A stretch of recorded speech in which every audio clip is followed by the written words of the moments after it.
Барлықтарыңызға сәлем. Сіздерге бүгін күшті пиццериядағыдай шығатын пиццаның рецептін көрсететін боламын. Бұл маргарита мен пепперони пиццасы.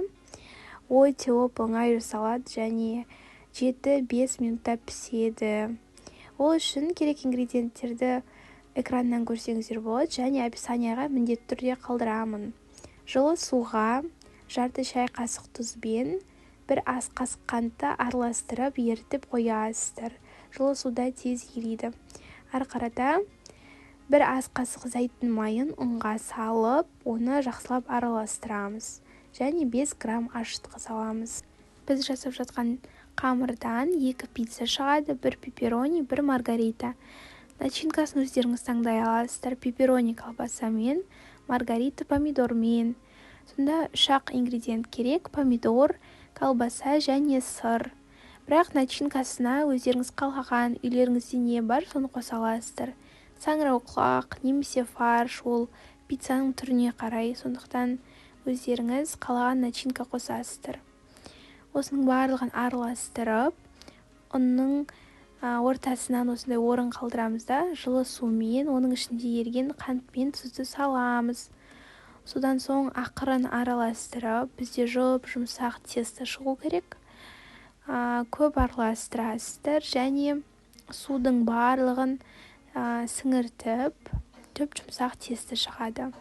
Ол қамырды кішкене уақытқа қойып қойсаңыздар, осындай сырты гладкий дейді ғой, солай болып шығады. Осындай болып, оны пластмассамен бетін жауып, одан соң жылы жерге, матаға немесе сүлгіге, майлыққа орап қоясыздар. Күннің астына қойсаңыздар болады, басқа жылы жерге қойсаңыздар болады. Солай жарты сағат, 1 сағат көлемінде күтесіздер. Содан кейін пісіре беруге болады.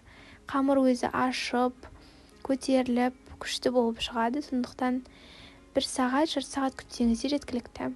1 сағаттан кейін, біз мысалы 1 сағаттай күттік. 1 сағаттан кейін осылай күшті болып көтерілген, ашыған қамыр шығады. Бірақ біз 2 қамыр жасадық, 4 пиццаға. Егер үлкен отбасы болсаңыздар, 2 қамыр жасап, 4 пицца шығара аласыздар.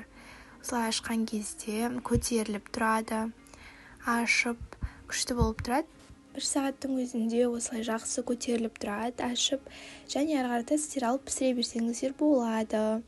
Духовканы максимальный градусқа қоясыздар. Мысалы, бізде 300 градус максимальный. Соған қойып пісіре береміз. Өте аз уақытта піседі, айтқанымдай 5-7 минутта уже пісіп қояды. Бізде осындай 2 қамыр шықты, себебі біз 4 пиццаға арнап жасадық. Және қамырды жайып, жанына осындай бортики жасадық. Бортики жасау міндетті емес, жасамасаңыздар да болады. Бірақ мен үшін бортикимен дәмдірек сияқты. Ішіне осындай соус жағасыздар.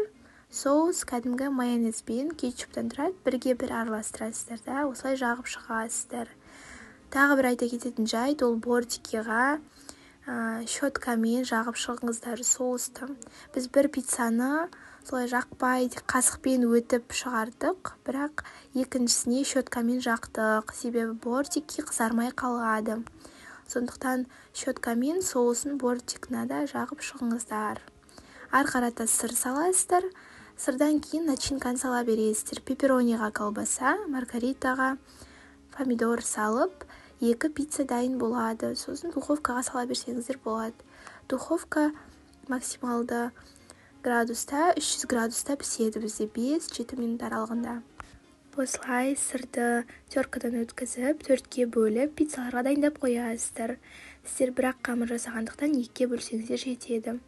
Ары қарата начинкасын турап дайындап қоясыздар, домалақтап, помидор және колбасаны. Осылай сырды салып шығасыздар. Бізде комо деген сыр. Одан кейін начинкасын салып пісіре берсеңіздер болады. Осылай негізі эмир сырында пайдалансаңыздар болады. Бірақ комо ғана болғандықтан комо пайдаландық. Осылай эмир сыры сарғыш болып жақсы болып піседі олда. Пепперони дайын, енді маргарита. Маргаритаға да тура солай сыр саласыздар, одан кейін колбасаның орнына помидор салып шығасыздар. Осыдан кейін салып пісіре берсеңіздер болады. Сағатқа қарап 5 минут, 7 минут піскеніне қарай алып шыға бересіздер. осылай күшті болып, сірә созылып, күшті пицца шығады. Жаны бортики өте дәмді болады, сондықтан міндетті түрде пісіріп көріңіздер. Өзіме қатты ұнайтыны маргарита. Колбаса жемейтіндерге маргарита істеп берсеңіздер болады. Барлық начинкасын салып, осылай духовкаға салып, пісіре берсеңіздер болады. Духовкада 5-7 минут аралығында осындай болады. Бортики қызарып, күшті болып сыр еріп шығады. Сондықтан алып болғаннан кейін кесіп жей берсеңіздер болады. Сыр созылып тұрады. Қамыр өте жұқа, тура пиццериядағыдай пицца шығады. Сондықтан осы рецептпен міндетті түрде пицца пісіріп көріңіздер.